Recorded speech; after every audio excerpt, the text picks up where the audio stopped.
देश की एक महान जाति का इतिहास लिखा ही नहीं गया।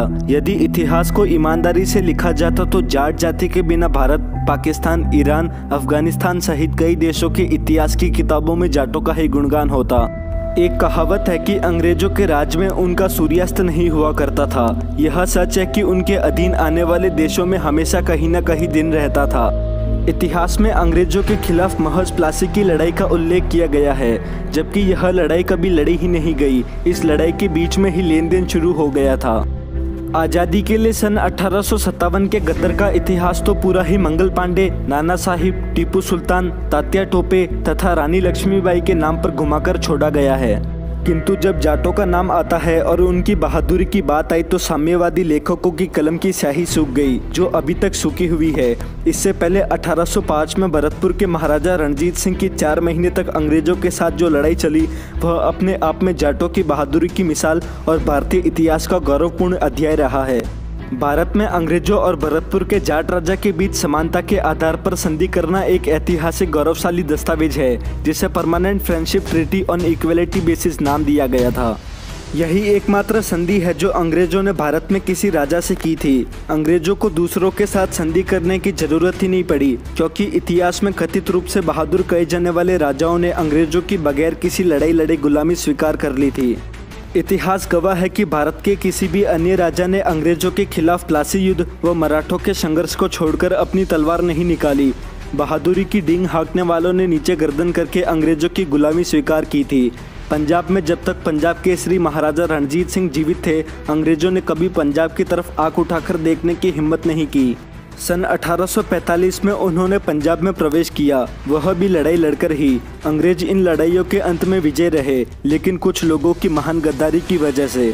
भरतपुर की महान लड़ाई को लेकर एक दोहा प्रचलित था, हुई मशल मशहूर विश्व में, 8 फिरंगी 9 गोरे, लड़े किले की दीवारों पर, खड़े जाट के 2 छोरे।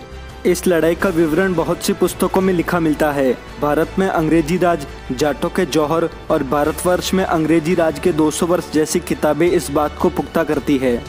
एक इतिहासकार विद्वान सवाराम सरदेसाई की पुस्तक अजय भरतपुर मुख्य है। विद्वान आचार्य गोपाल प्रसाद ने तो पूरा इतिहास पद रूप में गाया है, जिसका प्रारंभ इस प्रकार है।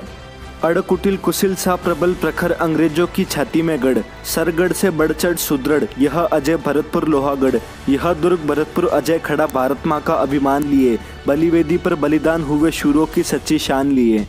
जब राजस्थान के राजपूत राजाओं ने अंग्रेजों के विरुद्ध में तलवार नहीं उठाई तो जोधपुर के राजकवि बाकीदास से नहीं रहा गया और उन्होंने ऐसे गाया, पूरा जोदड़ उदयपुर जयपुर पहु थारा खुटा परियाणा, कायरता से गई आवसी नहीं बाके असल किया बखाना, बजिया भलो भरतपुर वालो, गाजे गरज दरज न बोम, पेला सिर सहाब्रो पड़ियो, बड़ उबे न दिन ही बोम। अर्थात, हे जोधपुर, उदयपुर और जयपुर के मालिकों, तुम्हारा तो वंश ही खत्म हो गया। कायरता से गई भूमि कभी वापस नहीं आएगी। भरतपुर वाला जाट तो खूब लड़ा, तोपे गरजी, जिनकी धूम आकाश और पृथ्वी पर छाई रही। अंग्रेजों का सिर काट डाला, लेकिन खड़े खड़े अपनी भूमि नहीं दी। अंग्रेजों ने खुद अपनी किताबों में और अनेकों लेखों में भरतपुर की लड़ाई पर जाटों की बहादुरी पर अनेक टिप्पणियां लिखी है। जनरल लेक ने वेलेजली को 7 मार्च 1805 को पत्र लिखा, मैं चाहता हूं कि भरतपुर का युद्ध बंद कर दिया जाए। इस युद्ध को मामूली समझने में हमने भारी भूल की है। इस कारण भरतपुर का लोहागढ़ का किला हमेशा अजयगढ़ कहलाया। उस समय कहावत चली थी, लेडी अंग्रेजन रोए कलकत्ते में, क्योंकि अंग्रेज भरतपुर की लड़ाई में मर रहे थे, लेकिन उनके परिवार राजधानी कलकत्ता में रो रहे थे। इतिहास गवाह है कि जाटों ने 4 महीने तक अंग्रेजों के आंसुओं का पानी कलकत्ता की हुगली नदी में मिला दिया था। स्वयं राजस्थान इतिहास के रचयिता कर्नल टॉड ने लिखा, अंग्रेज लड़ाई में जाटों को कभी नहीं जीत पाए। इसी प्रकार अंग्रेजों का सूर्य जो बंगाल में उदय हो चुका था, भरतपुर, आगरा व मथुरा में उदय होने के लिए 4 महीने इंतजार करता रहा। फिर भी इसकी किरणें पंजाब में 41 साल बाद पहुंच पाई। भारतवर्ष में केवल जाटों की 2 रियासतों, भरतपुर व धौलपुर ने कभी भी अंग्रेजों को खिराज नहीं दिया। यह भी ऐतिहासिक तथ्य है कि भरतपुर में लोहागढ़ का किला भारत का एकमात्र ऐसा गढ़ है जिसे कोई भी दूसरा कब्जा नहीं कर पाया, इसलिए इसका नाम अजयगढ़ पड़ा।